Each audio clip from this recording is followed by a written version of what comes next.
5 exigências que o Messias deixou claro em sua mensagem para que nós entrássemos na nova aliança. Nossa, irmão, mas tem exigência para viver na nova aliança? Tem, é claro que tem. E o Messias deixou muito clara as exigências em suas mensagens. Só que, infelizmente, está encoberto por enganos e fermentos de homens que manipulam a verdade. A verdade que o Messias trouxe, desde quando ele trouxe essas verdades, elas nunca foram aceitas. Tanto não foram aceitas que o mataram. E depois, você acha que iriam pegar as suas palavras e trazerem para o restante da humanidade como foi de fato dito? É claro que não. Manipularam as suas palavras através de epígrafes, capítulos, versículos, né? Colocando o Novo Testamento começando lá em Mateus para que as pessoas não entendessem que ali é velha aliança ainda, não é nova. E com isso as pessoas vivem na velha aliança como sendo nova. É um grande fermento e engano esse que o sistema religioso dá para as pessoas beberem. É um vinho da Babilônia, é um vinho que fermenta, que manipula a verdade. Com isso as pessoas não encontram a porta de saída para viverem de fato a nova aliança que o Pai quer fazer com a humanidade, que é o que Paulo fala em Hebreus 8. O que é a nova aliança lá em Hebreus 8 que ele fala? Que ele colocaria a sua lei em nosso entendimento para que não precisasse mais que ninguém ficasse falando ao seu irmão, você conhece a Deus, porque ninguém mais falaria. Por que não falaria? Porque agora a verdade do Pai, a sua lei estando em nós, nós não seríamos mais hipócritas, nós não seríamos mais atores, o Pai não precisaria mais de pessoas que ficassem pintando para o mundo uma santidade, mas nós seríamos de fato santos. Olhe para o lado. Você acha que as pessoas ouvem a lei de Deus que está dentro dela, que foi colocado nela, que isso é nova aliança? Vocês acham que elas ouvem ou elas estão pintando uma santidade? Eu vejo o tempo todo as pessoas querendo falar de Deus um para o outro, evangelizando e chamando para ir para templos, para cultos. Mas eu não vejo as pessoas de fato praticando as leis que estão dentro dela. Então, alguma coisa está errada. Por que está errada? Porque não compreenderam o que é nova aliança. Os mercenários que vivem do evangelho, homens que lucram com a palavra do Pai, não deixam as pessoas entrar para o reino, para compreender a mensagem do Messias. Porque se elas entrarem e compreenderem, eles perdem os seus lucros. E aí as pessoas não vão mais atrás desses homens. Então é como lá em Mateus 23, o Messias já deixou claro desde aquela época que esses homens que as pessoas seguem como sendo seus guias, eles não entram para o reino e não deixam as pessoas entrarem. E lá ele fala, você tem que empregar força para entrar no reino. Em Lucas 16 ele também fala sobre isso. Por quê? Porque está escondida a porta. A porta estreita está muito escondida. Tanto é que no contexto onde fala sobre a porta estreita, lá fala que quem encontrará essa porta? Porque ela está escondida, cheia de escombros, que são os enganos, as mentiras. E hoje eu quero trazer aqui cinco exigências que o Messias deixou claro. São muitas outras, mas eu vou trazer 5 aqui hoje, que eu tenho certeza que vai iluminar o seu entendimento, para você ver o quanto nós estamos em sofrimento por causa que esses homens manipulam a verdade para que não cheguem a nós como ela é, né? Só o Criador mesmo para tirar a gente desse escombro todo, dessa máfia que é esse sistema religioso. Vamos lá para a primeira exigência. Vamos falar agora sobre a primeira exigência para que de fato você esteja vivendo a nova aliança. Se você não estiver praticando dessa forma como está aqui, você não está na nova aliança. Você está apenas fermentado, achando que está vivendo a nova aliança, mas está vivendo a velha. A primeira exigência, não que seja essa a ordem que o Messias passou, mas eu numerei de 1 a 5 algumas falas dele, que com certeza vai trazer muita luz para o seu entendimento. Coloquei aqui como a primeira exigência o que ele falou para a mulher samaritana no verso 23 de João 4, que diz assim: mas a hora vem, e agora é o que? A hora, o momento, em que os verdadeiros adoradores adorarão o Pai em espírito e em verdade, porque o Pai procura as pessoas que assim o adorem. Olha que interessante, ele diz que agora vem, agora é a hora, ou seja, antes não era a hora ainda. Primeiro detalhe. Segundo detalhe, que os verdadeiros adoradores, ou seja, significa que existiam antes desse momento falsas formas de buscar o Pai. E ele, no contexto, fica claro, O que eram as falsas formas? Você percebe que aqui, ó, a própria mulher samaritana, no verso 20, ela fala: os nossos pais, eles adoravam no monte. Eles iam buscar o Criador no monte, visivelmente, fisicamente. Aí ela fala: mas vocês buscam em Jerusalém, verso 20. Aí na hora ela fala: mas qual que de fato é o lugar, qual que é a forma, qual que é o jeito certo? Aí ele entra no verso 21 dizendo que a hora vem em que nem neste monte, nem em Jerusalém, as pessoas irão buscar mais o Pai. Por quê? Porque aí ele entra no verso 23, quando ele fala que nós devemos buscar o Pai em espírito. Esses são os verdadeiros. Então, se você está indo a um local, porque tem gente que fala: não, mas ele falou de Jerusalém. Não, ele está querendo dizer sobre forma física, sobre você mostrar para o povo, para a humanidade, que você está indo buscar alguém, o Criador, coisas desse tipo. Ele falou: os verdadeiros não farão isso. Por quê? Porque eles entenderão que são morada do Espírito Santo, que o Pai habita neles, que eles são casas do Altíssimo. E o Pai sendo morado na pessoa, né, estando na pessoa, automaticamente essa pessoa agora passa a ser consagrada. Ela tem o sagrado em si. Então essa pessoa agora está buscando o Pai de forma verdadeira, em espírito, em si mesmo. Lá em Mateus 6, no verso 6, ele fala sobre entrar para o quarto, que ali é uma representação do nosso entendimento, não é um quarto físico. É claro que ele não ia falar para as pessoas pararem de buscar no templo, parar de buscar no monte, para depois mandar ir buscar no quarto, local físico também. Não, ali foi uma alegoria, ele usou o quarto como local de intimidade, né? Ele estava chamando o povo de Israel para buscar o Pai em espírito e em verdade. Aqui ele foi mais claro ainda para a mulher samaritana, que os verdadeiros não buscarão nem no monte, nem no templo, nem no quarto físico, nem nas esquinas, nem em lugar nenhum. Elas buscarão dentro de si. Elas buscarão em espírito. E aí só aí será verdadeiro. Não existe outra forma de buscar o Criador sem ser essa. Essa é a única forma que ele aceita. Quando a gente busca em nós, no nosso próprio entendimento, a voz do Criador. Porque ele quer falar com todo mundo, mas precisamos querer ouvi-la. Enquanto nós somos ensinados a buscar o Pai fora de nós, infelizmente, não conseguiremos ouvir a sua voz. Então, essa é a primeira exigência para se buscar o Pai em espírito. Abandonar formas físicas de buscá-lo. O povo de Israel buscava ele de forma física. Por isso que ele falou que agora os verdadeiros serão encontrados. Porque os falsos, aqueles que buscavam de forma física, que precisavam ver para crer, esses não serão aceitos mais. Mas agora o Pai vai buscar aqueles que o busquem pela fé, que não precisem ver para crer, não precisem ir a um monte, não precisem ir a um templo, não precisem ter um líder, não precisem de nada disso. Porque agora o líder será o próprio Espírito Santo do Pai que está em nós. E nós o buscaremos em espírito, porque o Pai é espírito e assim importa que nós o busquemos. Essa é a primeira exigência. Bom, eu creio que essa primeira exigência ficou muito clara, né? E não foi eu que disse tudo isso, não. Foi ele que disse. Só que está encoberto. Está encoberta a sua mensagem de forma clara, né? As pessoas fazem self-service da sua palavra, pegam só o que interessa, aí fica difícil de compreender tudo que ele tentou passar, né? Vamos para a segunda exigência. Percebam como é esclarecedora essa segunda exigência. Vamos lá. Segunda exigência para que as pessoas vivam a nova aliança. Verso 16 de Mateus 9. Ninguém põe remendo de pano novo em vestido velho, porque semelhante remendo tira a parte do vestido e faz-se maior ruptura. Ou seja, é interessante essa questão aqui que ele fala, porque muita gente não entende isso. Aqui ele estava falando para um povo que estava na velha aliança. E o povo não estava aceitando as suas palavras. Por isso ele fala: vocês não vão conseguir aceitar minhas palavras se vocês continuarem vestindo a roupa velha.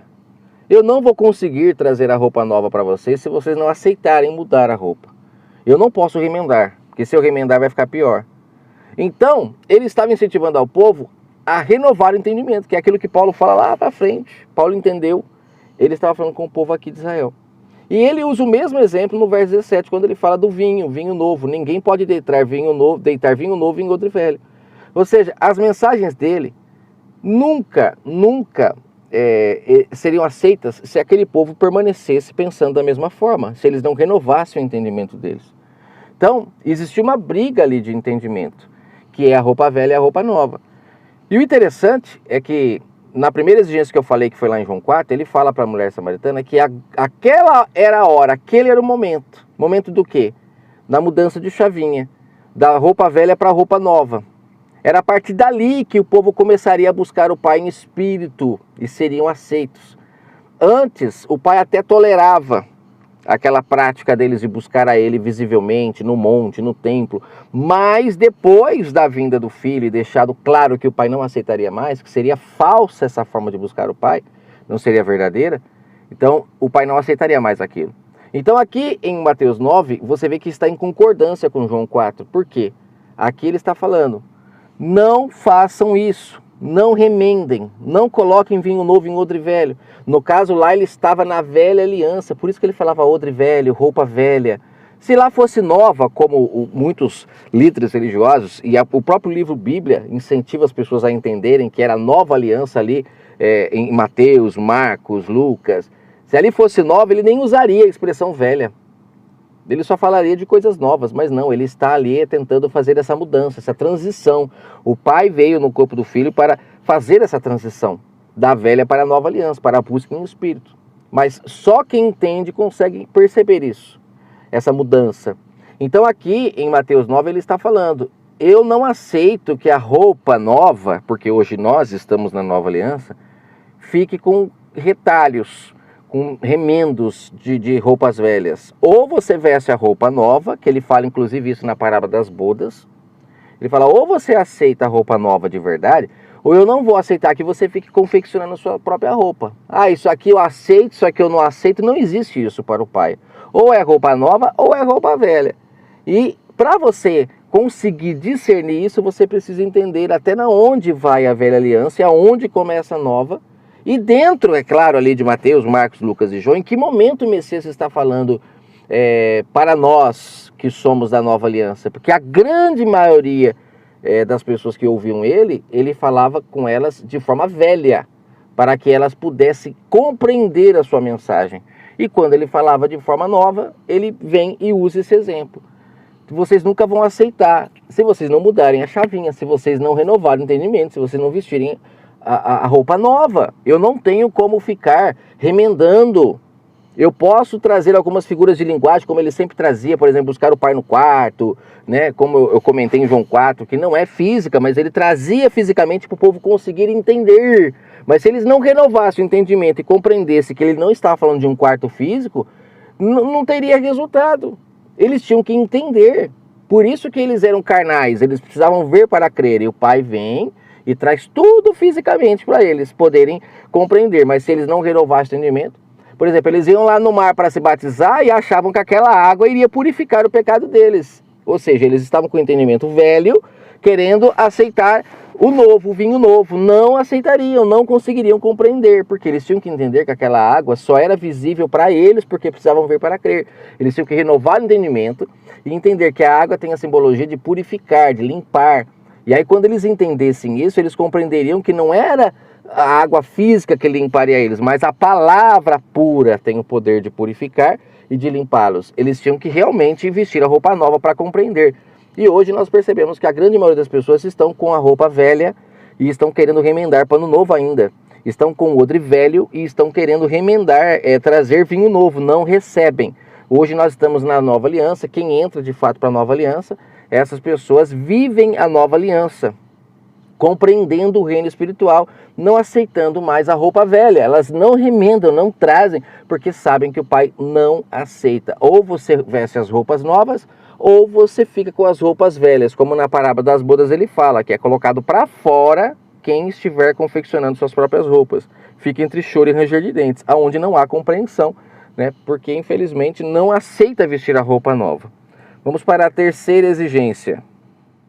Tá ficando bem interessante, né? Essas exigências, né? Vamos agora para a terceira exigência. Gente, quem está falando sobre essas exigências é o próprio Pai. Ele veio abrir a porta do reino para a humanidade. Mas, como todos já sabem, foi morto por querer abrir esse reino. As pessoas começaram a entrar para esse reino e o sistema começou a perder poder. Por isso mataram, porque ele colocava em risco todo esse sistema que vive dos mortos. Não pode ressuscitar as pessoas em espírito não, que se ressuscitar o sistema vai abaixo. Deixa as pessoas acreditarem que são nascidas do espírito porque vão para templo, porque cantam uma música religiosa, porque dão dízimos, basta. Mas ressuscitar de fato não, porque senão a gente não lucra mais com eles. É por isso que eles escondem a verdade. Vamos para agora a terceira exigência. A terceira exigência, ela é muito difícil de ser aceita, principalmente pelos líderes religiosos e, é claro, por pessoas que não aceitam não ter governantes. Elas acham que se não tiver alguém governando a vida dela e dizendo para onde ela deve andar, ela se perde, né? Então é difícil para essas pessoas aceitarem essa terceira exigência. Por isso que pouco se fala dela. Em qualquer templo religioso que você for, você vai ver que ninguém fala sobre essa exigência. A exigência, quando eu falo exigência, é interessante comentar que está relacionado a cláusulas da nova aliança, que ninguém fala que tem, né? Todo mundo acha que entrou a nova aliança, mudou, né? Simplesmente acabou, agora é nova. Não, tem exigências também. E essa aqui é uma delas, ó. É o verso 25 de Mateus 20, ó. O Messias chamou para junto de si, né? Ele chamou quem para junto de si? Se você ler o contexto aqui, ó. Aproximando do Messias a mãe dos filhos de Zebedeu, com seus filhos, ela então fez um pedido ao Messias, verso 21. Ele pergunta para ela, o que você quer? E ela fala, concede que os meus filhos se sentem à tua direita ou à tua esquerda no teu reino. Ó, sempre visível, vendo visivelmente. Mas ele, sabendo que eles precisavam ver para crer, ele vem e fala, aqui no verso 25, para os seus discípulos, leia até aqui para você ver, mas no verso 25 ele fala algo esclarecedor, que é uma nova exigência da nova aliança. Ó. Chamou eles para junto de si e disse para eles, vocês sabem que os governadores dos gentios os dominam. Aqui ele usa os gentios como um mau exemplo, igual ele fez lá em Mateus 6, usando os gentios como hipócritas, né, pessoas que não conhecem a verdade, porque aqui era a velha aliança. O pão ainda não havia sido dado para os outros povos, o pão estava sendo dado para os filhos aqui. Esse conhecimento que é o pão estava sendo dado para os filhos ainda. Aí ele usa os gentios como mau exemplo. São os gentios que têm governadores sobre si, pessoas que governam eles, que dominam eles. Os grandes exercem autoridade sobre eles, ou seja, sobre os pequenos. Aí ele vem e fala, porém não será assim entre vós. Não será assim, ó, entre aqueles que querem viver a nova aliança, que querem entrar para o reino. Qualquer que entre vós quiser tornar-se grande no reino do Pai, essa pessoa tem que servir. Não é ser líder, não é ser governador sobre a outra, governar, ser agora, você é membro, aí agora existe uma hierarquia, né, dentro dos templos religiosos. É como uma empresa.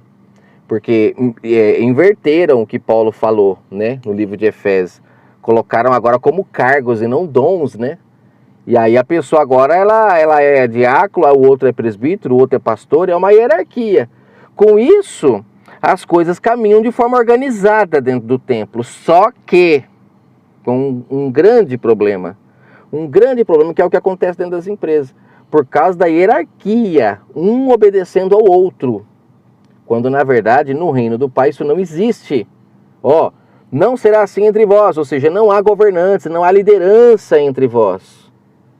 Quem quiser ser o maior, que sirva. Então, no reino do Pai, você não é líder quando você está com um cargo que você é maior do que o outro. Você tem algum mérito quando você serve, ao contrário do que nós vemos por aí. Aí o verso 27 ele fala, qualquer que entre vós quiser ser o primeiro, ou seja, quiser ser líder, quiser governar, seja servo.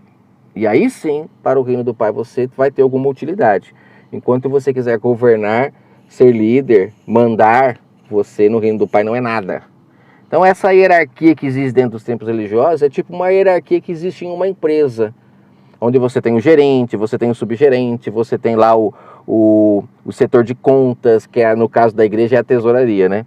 Aí você tem o setor de marketing da empresa, você tem... É igualzinho, não muda nada, é um comércio, literalmente. No reino do Pai, aqueles que querem viver a nova aliança, não existe governança, não existe liderança. O único líder está em João 10, verso 16, quando ele fala que só há um pastor.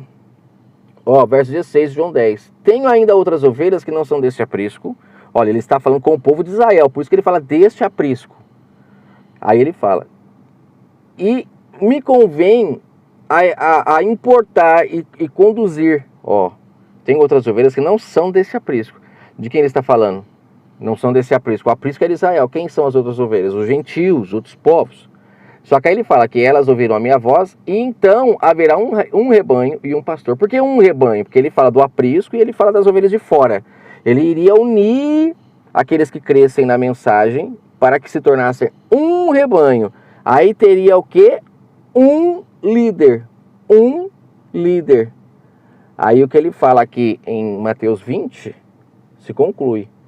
Não há governadores, não há lideranças. Por quê? Porque só um é o vosso mestre, só um é o vosso pai. Como ele fala lá em Mateus 23. O Espírito Santo do Criador. Quando ele fala o Cristo, lá está se referindo ao Espírito Santo. Porque o Cristo é ungido, não é? Então o Espírito Santo, o Emmanuel, o Pai em nós, ele nos governa. Todos fazemos parte do corpo, somos membros. Não há um membro maior do que o outro e nem menor. Somos membros, todos somos importantes no seu reino. Vamos para a quarta e penúltima exigência para viver a nova aliança. Fantástica, né, essa terceira exigência, mas a quarta também é esclarecedora. Vamos diretamente para a quarta para não ficar muito longo o vídeo.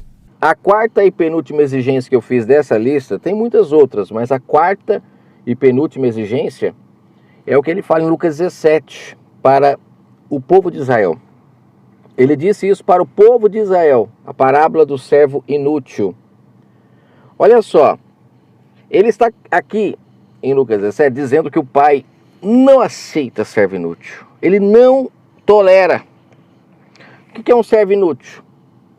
Uma pessoa que só faz o que é certo por causa que alguém ensinou, porque a lei mandou. Não é capaz de ouvir a voz do Criador.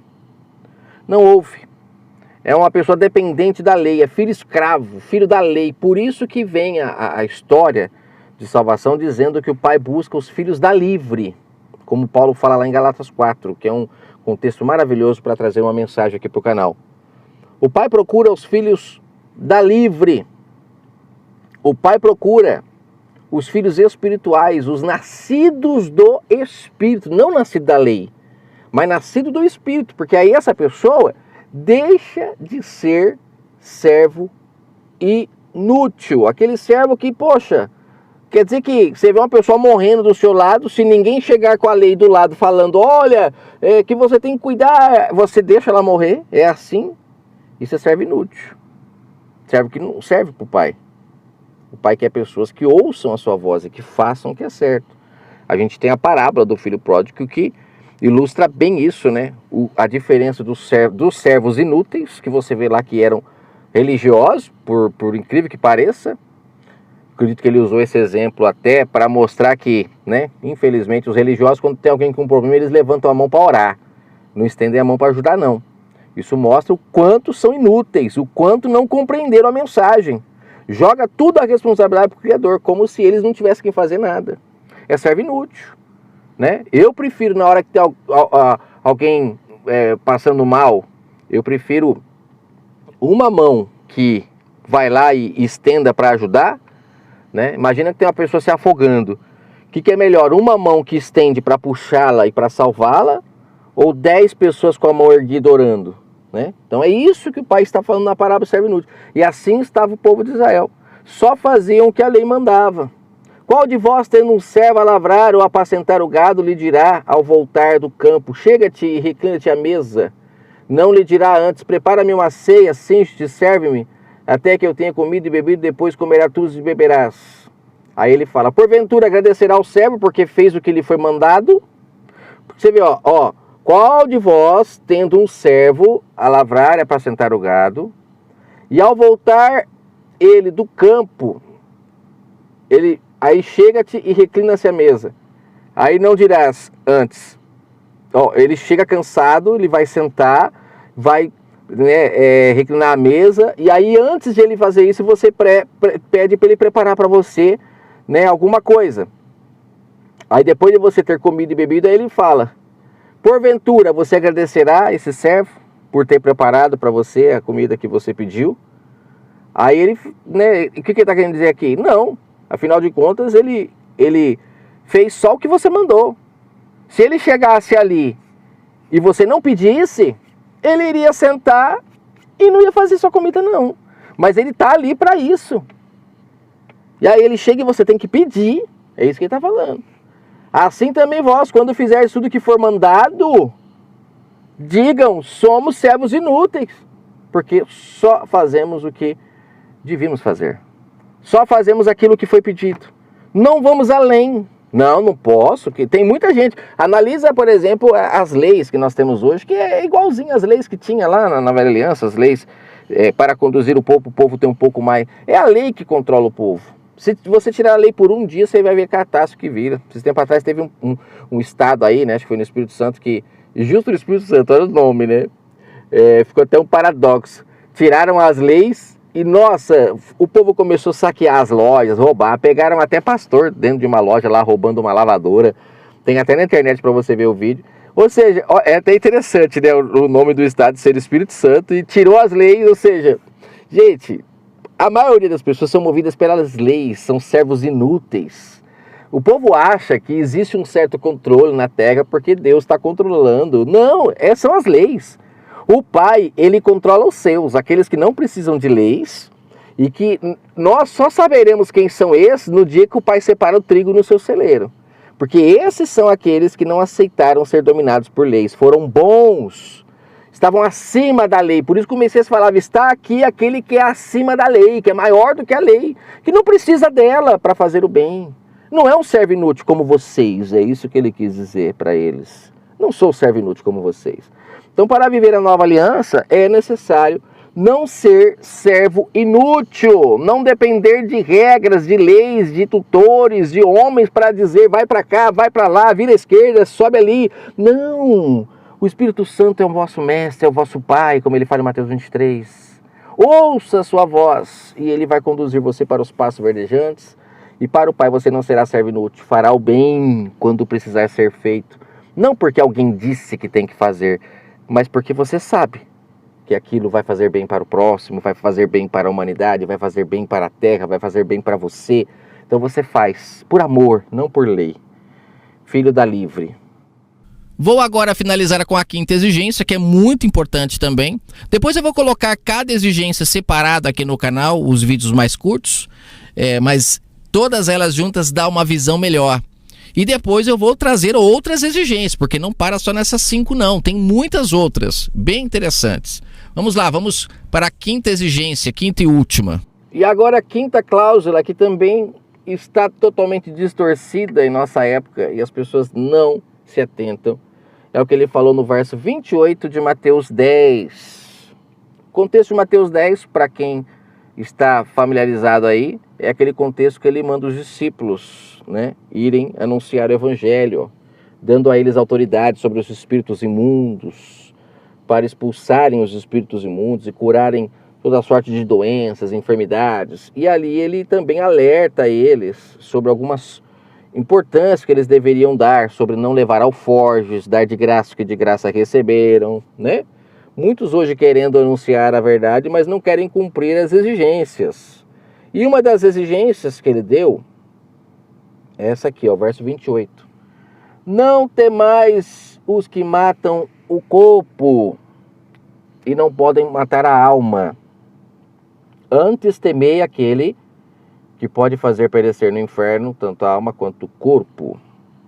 Claro que muitas pessoas aqui atrelam esse verso que ele está falando para as pessoas temerem ao Pai, né? Não temerem ao homem.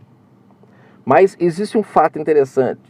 Quem são as pessoas que são capazes de fazer perecer no inferno alma e corpo da humanidade. São aqueles que dizem que anunciam a palavra. Só que se eles não estiverem dando para o povo roupa nova, e sim roupa remendada, eles estão condenando as pessoas ao inferno. 2 vezes merecedoras do inferno. Lembra que eu tenho uma mensagem já no canal falando sobre isso? 2 vezes merecedoras do inferno. Porque as pessoas já são merecedoras do inferno por causa de suas práticas carnais. Aí quando vem esses homens dizendo que anunciam a verdade, e ao invés de ensinarem elas a buscarem o Pai em si, como lá na primeira exigência o Messias ensinou, buscarem em espírito, buscarem em si, não no monte, nem no templo, eles vêm e ensinam ir para o templo, porque aqui na nossa região não tem monte, porque existe até igrejas em lugares que tem montes perto, que eles vão para monte até hoje, mostrando o quanto esses homens conseguem tornar as pessoas 2 vezes merecedoras do quê? O que ele falou aqui? De fazer perecer no inferno.